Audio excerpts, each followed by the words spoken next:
ฮัลโหลก็ต่อจากคลิปที่แล้วนะ เดี๋ยววันนี้จะมาพูดในเรื่องของ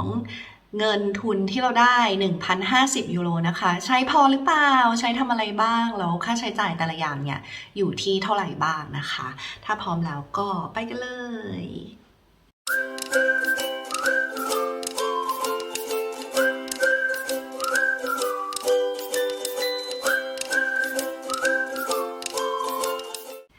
โอเค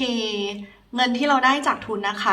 1,050 ยูโรมีค่าอะไรบ้าง มันก็จะมีค่าใช้จ่ายที่เป็น fixed cost ต่างๆเนาะค่าใช้จ่ายคงที่ของเรานะคะ ก็คือค่าเช่าหอ ซึ่งตอนนี้เราอยู่หอพักที่เป็น private เนาะก็จะมีครัวส่วนตัวมีห้องน้ำส่วนตัวแล้วห้องก็จะค่อนข้างกว้างนะคะไม่ต้องแชร์กับใครคือ private มากๆซึ่งเหมาะมากๆสำหรับในช่วงโควิดแบบนี้เนาะเพราะว่าเราก็ได้รักษาระยะห่างทางกายภาพนะคะ physical distance ไม่ต้องปะปนของใช้กับใครก็อยู่ได้อย่างสบายใจเนาะแต่ว่าค่าเช่าก็จะแพงนิดนึงคือค่าเช่าอันเนี้ยอยู่ที่585ยูโรนะคะต่อเดือนแต่ว่าอันนี้มันคือรวมเบ็ดเสร็จหมดแล้วนะรวมค่าน้ำค่าไฟแล้วก็ค่าอินเทอร์เน็ตนะคะก็ถือว่าค่อนข้างแพงเพราะว่าถ้าเป็นหอที่แชร์ห้องครัวกับห้องน้ำเนี่ยมันก็จะ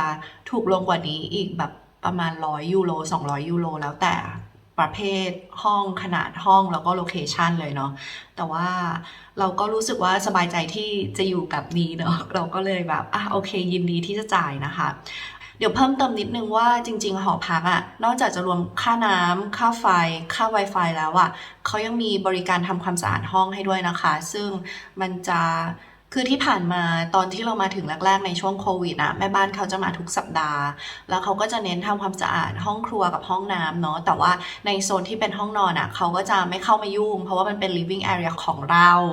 ยกเว้นว่าเราจะขอให้เขาเข้ามาทำความสะอาดพื้นให้หน่อยนะคะซึ่งเราก็เวลาที่เราจะขอให้เขามาทำความสะอาดที่พื้นให้เนี่ยเราก็จะแบบออกไปข้างนอกค่ะแบบออกไปซูเปอร์มาร์เก็ตหรือว่าออกไปรอที่อื่นอะไรเงี้ยเนาะเขาจะได้แบบเข้ามาทำความสะอาดได้สะดวกนะคะโอเค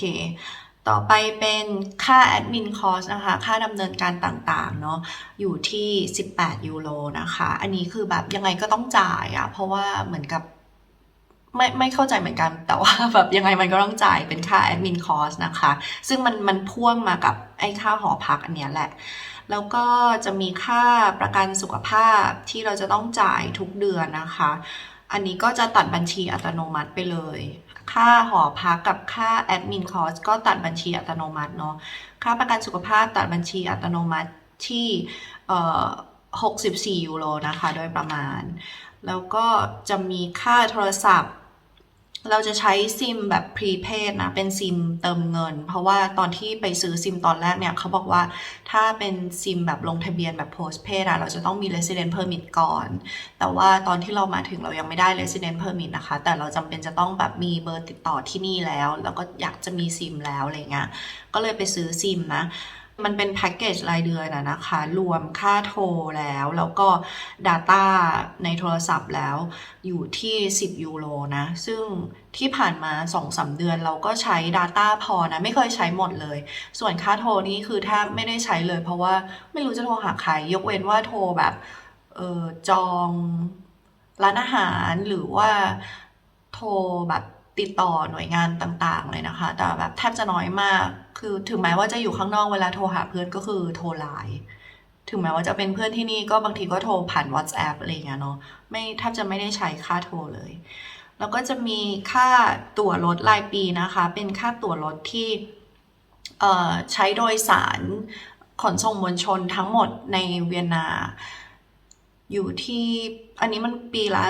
365ยูโรนะก็ตีว่าเดือนละ30ยูโรนะคะแต่ว่าจริงๆแล้วคือเราจ่ายก้อนใหญ่ไปเลยตอนที่เราซื้อเนาะก็แต่ว่าก็เฉลี่ยให้ว่าเป็นเดือนละ30ยูโรนะก็พอลบค่าใช้จ่ายฟิกซ์คอร์สต่างๆแล้วค่าหอค่าแอดมินคอร์สค่าประกันสุขภาพค่าโทรศัพท์แล้วก็ค่าเดินทางแล้วเนี่ยเราจะเหลือเงินอยู่ประมาณ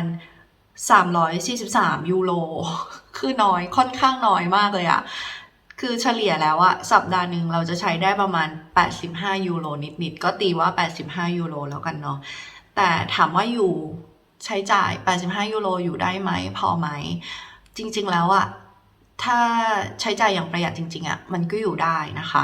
ค่าอาหารที่ใช้จริงๆเนี่ยเวลาเราไปซูเปอร์มาร์เก็ตอะเราก็ลองคำนวณดู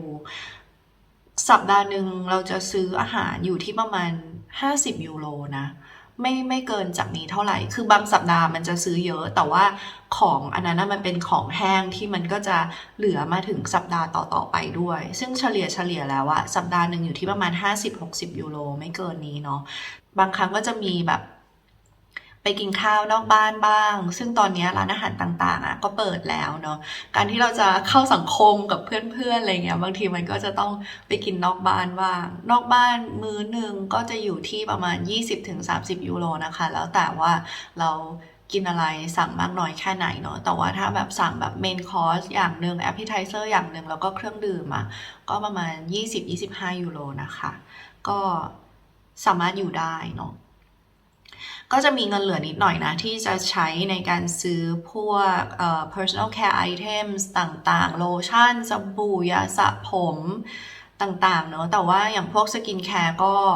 อาจจะไม่พอนะเพราะว่าถ้าเราใช้สกินแคร์ที่ยี่ห้อที่เราใช้อยู่บ่อยๆมันก็อาจจะเกินงบไปนิดนึงแต่ตรงนี้ก็จะต้องแบบประหยัดเอาอะแล้วก็เอาไปโปะตรงนั้นก็พวกน้ำยาล้างจานกระดาษทิชชู่อะไรอย่างเงี้ยมันราคาไม่ได้แพงอยู่แล้วมันก็สามารถ cover ได้ด้วยนะอันนี้เป็นค่าใช้จ่ายที่เราใช้อยู่เนาะก็หวังว่าคลิปนี้จะเป็นประโยชน์กับใครที่อยากรู้ว่าเงินที่ได้มาแบบใช้พอไหมหรือว่าอะไรยังไงจะต้องถ้าใครที่มีวิถีชีวิตต่างจากนี้ไปเงินอาจจะไม่พอก็อาจจะต้องหาลู่ทางให้มีเงินสำรองนะคะหรือว่าให้มีรายได้เสริมซึ่งจริงๆ Resident Permit เนี่ยสามารถทำงานพาร์ทไทม์ได้สัปดาห์ละ20ชั่วโมงนะอันนี้ก็เป็นออปชันหนึ่งที่เรา consider ว่าหรือว่าเราจะทำงานแต่ว่าเนื่องด้วยว่าเราภาษาเยอรมันก็ยังไม่ได้เนาะงานที่เราได้มันก็อาจจะเป็นแบบงานทำความสะอาดหรือว่าล้างจานอะไรอย่างเงี้ยตามร้านอาหารซึ่งก็ยังไม่ได้ลองหาดูจริงจังเพราะว่าตอนนี้โฟกัสหลักของเราก็คือเรื่องเรียนอยากจะแบบตั้งใจเรียนทุ่มเทกับการเรียนมากๆก็ไม่อยากกังวลเรื่อง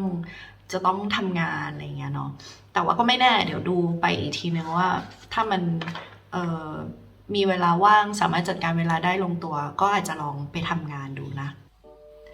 ก็ตอบคำถามไปเรียบร้อยแล้วนะคะว่าเงินที่ได้มา 1,050 ยูโรสามารถใช้อยู่กินที่เวียนนาได้พอหรือเปล่าแล้วก็ค่าใช้จ่ายต่างๆมีอะไรบ้างเนาะเดี๋ยวคลิปต่อไปนะคะพอดีจริงๆถ่ายไว้แล้วเนาะแต่ว่าถ้าใส่เข้าไปเลยมันอาจจะยาวเกินไปก็เลยคิดว่าเดี๋ยวแบ่งไปเป็นคลิปต่อไปดีกว่าจะเป็นเรื่องของทริคต่างๆนะคะในการประหยัดเงินว่าเราประหยัดเงินยังไงแล้วทำยังไงถึงสามารถใช้เงินได้สัปดาห์ละ80กว่ายูโรได้นะคะโอเคก็หวังว่าคลิปนี้จะเป็นประโยชน์กับทุกคนเนาะแล้วก็สามารถกดติดตามได้เลยนะคะกด subscribe ได้เลยเพื่อที่จะได้ติดตามคลิปต่อไปจะได้ไม่พลาดคลิปต่อไปเนาะแล้วเจอกันใหม่คลิปหน้านะบ๊ายบาย